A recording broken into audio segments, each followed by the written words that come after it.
আজকে ট্রাইব্যুনাল একে 3টি মামলার দিন ধার্য ছিল। একটি ছিল শেখ হাসিনা অ্যান্ড 2 আদার্সের পত্রিকা বিজ্ঞপ্তি দাখিলের জন্য।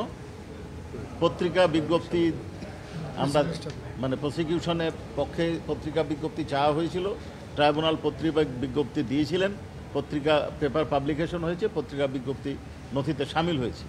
পরবর্তী দিন চার্জ হিয়ারিংয়ের জন্য অর্থাৎ 1 জুলাই ধার্য করা হয়েছে এবং ইতিমধ্যে tribunal honourable tribunal state defence নিয়োগ করবেন। তারপর 1 জুলাই চার্জ হিয়ারিং হবে। এটা ছিল একটা ম্যাটার।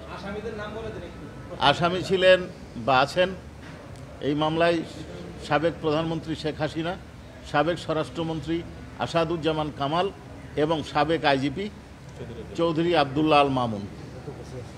উনি আজকে উপস্থিত আছেন, বাকি দুজন পলাতক আছেন। এই পলাতক দুজনের জন্যই পেপার পাবলিকেশন হয়েছে। তাদেরকে হাজির হওয়ার জন্য বিজ্ঞপ্তি দেওয়া হয়েছিল, তারা হাজির হন নাই। এবং যেহেতু হাজির হন নাই, পলাতক আসামিদের বিষয়ে যে বিধান ইন্টারন্যাশনাল ক্রাইমস ট্রাইব্যুনাল অ্যাক্ট 1973 যে স্টেট ডিফেন্স নিয়োগ করা হয়, সেই স্টেট ডিফেন্স নিয়োগ ট্রাইব্যুনাল করবেন, এই মর্মে আদেশ দিয়েছে। এরপরে হচ্ছে আশুলিয়া। আশুলিয়া আপনারা জানেন যে 5ই আগস্ট আন্দোলন দমনের জন্য তৎকালীন আইনশৃঙ্খলা বাহিনী এবং আওয়ামী লীগ ক্যাডাররা যে নৃশংসতা প্রদর্শন করেছিল, তার অন্যতম ছিল আশুলিয়ায় 6 জন ব্যক্তি, যার মধ্যে একজন জীবিত ছিল, তাদেরকে পুড়িয়ে দেওয়া হয়েছিল। এই মামলায় তদন্ত প্রতিবেদন আমরা গত 19 জুলাই পেয়েছি এবং 19 জুন পেয়েছি। আমরা 1 সপ্তাহ সময় চেয়েছি ফরমাল চার্জ দাখিলের জন্য। এখানে 16 জনকে অ্যাকিউজ করা হয়েছে। আমরা স্ক্রুটিনি করে দেখছি। আমরা আশা করছি 2 জুলাই এটা দিন ধার্য হয়েছে, এর মধ্যেই ফরমাল চার্জ দাখিল করতে পারবো। আমার পাশে উপস্থিত আছেন special adviser to the chief prosecutor Toby Cadman এবং আমার বাম পাশে আছেন প্রসিকিউটর জনাব শহীদুল্লাহ সরকার।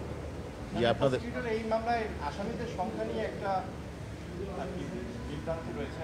5 জন কি এখনো, 6 জন কি এখনো চূড়ান্তভাবে? আচ্ছা, এই বিষয়ে আপনাদেরকে আমরা যেটা বলতে চাই, প্রসিডিওরের যেটা সিস্টেম হচ্ছে যে এইখানে আমাদের ইনভেস্টিগেশন এজেন্সি 16 জনকে অ্যাকিউজ করে রিপোর্টটা আমাদের কাছে জমা দিয়েছেন। আমরা স্ক্রুটিনি করব।